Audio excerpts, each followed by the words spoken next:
Il est scabreux, scandaleux que CBC, avec mon argent à 72 ans, avec les maudits impôts que j'envoie à Ottawa, subventionne CBC et une espèce de journaliste musulmane portant le voile à tous les soirs à 7 heures qui m'empêche d'écouter mon actualité parce qu'elle est d'une insignifiance consommée.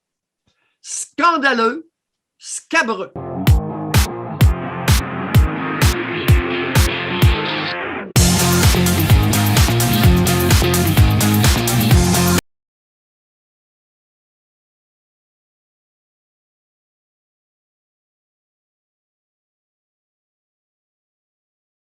Vous avez suivi l'actualité le moindrement. Vous aurez découvert qu'il y a une comique à Gatineau. C'est une femme qui a commencé à enseigner depuis quelques mois et il ne veut pas qu'elle se présente au travail à Gatineau, sur le territoire du Québec, avec son voile. Vous savez, les musulmans, les lois, là, quand ils ne font pas votre affaire, vous ne les obéissez pas. Vous ne leur obéissez pas.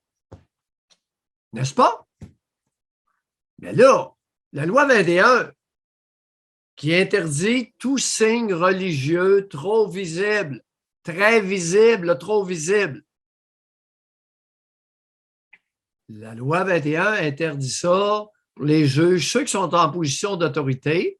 C'est ça. Et les enseignants. Et, parenthèse, ça n'a pas passé hier, cette loi-là. Là. C'est en 2019. Il y a 2 ans. Il y a 2 ans. Et là, il y en a une, écoutez, je l'attendais, chers abonnés, je connais l'être humain. Je connais les influences culturelles, je connais le fanatisme religieux, je connais le fanatisme idéologique, je connais tout ça. J'attendais patiemment. Et là, veux-tu pas que nos amis musulmans ont décidé que cette loi-là, ce n'était pas pour eux autres. Bon. Ouais. La loi 21, c'est une loi que les Canadiens français, pas les Québécois, les Canadiens français se sont dotés. C'est une loi dont les Canadiens français se sont dotés pour promouvoir ce qu'ils sont. Vous n'avez pas compris à Montréal, puis à Ottawa, puis à Toronto. Vous n'avez pas compris. Les Canadiens français sont majoritaires au Québec. Ils ont élu un parti dans tous les comtés, à peu près tous les comtés du Québec, excepté l'île de Montréal. Alors, l'île de Montréal, c'est libéral, 4-5 flyés Québec solidaire, puis il y a 2 seuls comtés caquistes sur toute l'île de Montréal. 1 million et quelques. Alors, la loi 21, c'est la loi qui fait la promotion de la laïcité dans l'espace public, dans certaines institutions, dont l'enseignement pour les enseignantes, parce qu'il n'y a pas d'hommes. Ah oui, attends un peu là. J'allais dire une obscénité. J'allais dire qu'il n'y a pas d'hommes qui sont concernés dans l'enseignement par la loi 21. Ben oui, les Sikhs. Alors, un Sikh ne pourra pas enseigner au Québec avec sa capine. Un Juif ne peut pas arriver au Québec avec sa petite calotte, sa kippa, ouais. Petite calotte. C'est vrai, j'avais oublié. Là. Je voulais limiter ça aux enseignantes. J'ai un reculon, j'ai reculé et j'ai avancé. Alors, revenons à notre comique Fatimé Envari, diplômée en littérature anglaise à l'Université d'Ottawa, qui traverse le pont pour aller enseigner aux primaires. Ça, c'est une musulmane affichée qui étudie à l'université la littérature anglaise pour aller enseigner dans une école francophone aux primaires. Sans être parano, ne peut-on soupçonner dans ce geste une provocation. Sans être complotiste. Sans Donc, être complotiste. vous lisez dans mes pensées. Je me suis dit, c'est-tu organisé avec le gars des vues, cette affaire-là? Ben oui. Alors, et elle d'affirmer dans certains médias que le hijab faisait partie de son identité. Fatimé, on n'est plus là. Nous autres, là, les Canadiens français, nous ne sommes plus là. Il est important que quelqu'un prenne Fatimé à part et lui explique que dans la nation canadienne-française,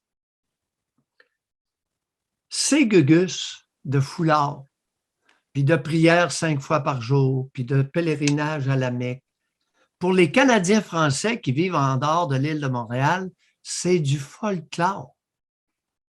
Tu as le droit à tes traditions. Pourrais-tu, s'il te plaît, ne pas venir nous offenser et nous les imposer? Alors, ça, notre qu'elle le fasse chez eux. Grand bien lui fasse, comme dirait un grand sage. T'sais, mais là, la loi est comme ça. Mais savez-vous ce qui est le plus frustrant là-dedans? C'est qu'au fédéral, sûrement que vous avez vu ça aller, le bureau du premier ministre, les politiciens, là, ils remettent tout en question, là, la loi 21 du Québec. Ils viennent tous se fourrer le nez là-dedans. Là. Bon. Non, José, rendons à César ce qui appartient à Erin O'Toole. Mais je parlais du bureau du premier ministre, le multiculturalisme. Oui, c'est pour ça qu'on échange. Ouais. Vous savez, il y a quelqu'un de Montréal, Marc Miller, qui s'est fait aller pas mal fort. Marc, commence pas sur cette voie-là. Tu ne gagneras pas. Alors, Marc Miller, un député fédéral montréalais, a affirmé une atrocité. Je cite, « Clairement, la population du Québec doit faire quelque chose parce que c'est atroce », a lancé Alexandra Mendes, une députée fédérale. Son collègue montréalais, Marc Miller, a parlé de lâcheté. Marc, à 72 ans, très bientôt 73, traite-moi pas de l'âge 2 fois. Puis viens pas me traiter de l'âge en pleine face, tu Marc, parce que tu vas une claque sur la gueule. Oui, oui, oui. À 73 ans, 65, 70 heures de travail par semaine, après tout ce que j'ai fait de mon parcours de vie, viens pas me traiter de l'âge, tu Marc. Fais pas ça. Ne t'avise jamais de me traiter de lâche à la portée de mon bras, parce que tu vas avoir la pire maudite claque à la gueule que tu n'as jamais eue de ta vie. Et ce sera une défense de provocation. Après, tu appelleras les polices, puis moi, je vais dire aux policiers, écoutez, puis je vais dire aux juges, ça là, c'est une provocation. La musulmane nous provoque, nous, Canadiens français. Marc Miller nous provoque dangereusement, Montréalais qu'il est, en nous traitant de lâches. Nous, Canadiens français. Pas Québécois, Canadiens français. Parce que c'est clair que l'île de Montréal est favorable à la patente à gauche des musulmans et des autres religions.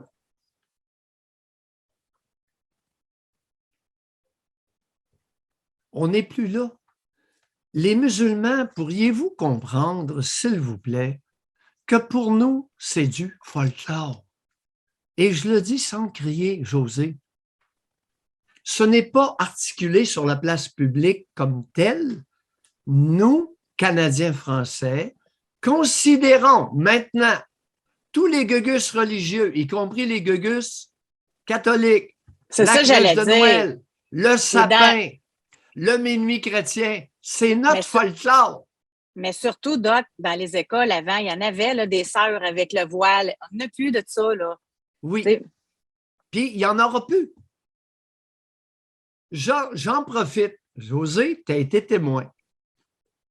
Il est scabreux, scandaleux que CBC, avec mon argent à 72 ans, avec les maudits impôts que j'envoie à Ottawa, subventionne CBC et une espèce de journaliste musulmane portant le voile à tous les soirs à 7 heures qui m'empêche d'écouter mon actualité parce qu'elle est d'une insignifiance consommée. Scandaleux, scabreux. Propagande religieuse, propagande musulmane, coast to coast dans le Canada anglais. Parce qu'au Québec, je ne suis pas sûr qu'il y a beaucoup de Canadiens français qui écoutent Ginella Massa à 7 heures au soir. On est vraiment connectés ce matin, là, parce que Bon, c'est exactement alors là, ça José, je me tais et je t'écoute. Je voulais juste dire que ça ne passerait pas à TVA. Ça passerait pas. J'espère.